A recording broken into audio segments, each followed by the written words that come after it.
You're born in the following period, your zodiac is a pig, and this year is pretty good for you. You have a three auspicious star helping you. The first one is the most important.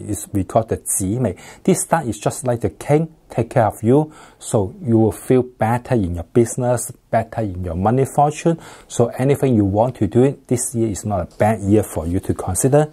The second one is a Long Dove. This star is good people surrounding you, help you out. The last thing is a Hong Lun. This star is good for the love. So let's say if you're single, you need to treasure this year because this is a really, really good timing for you. But if you are not single, don't worry. This star will become like a money fortune to you. And this year you have a 3 inauspicious star, and all of them are not really good for health. So there's some minor health concern. So take care of that one.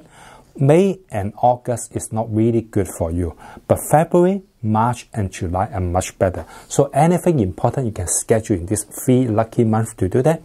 For more detail, you can go to my website to download the free Feng Shui guide for this year. It's totally free of charge. Just search my name, Master Alexi, you will find. And I wish you good luck. Thank you. Bye-bye.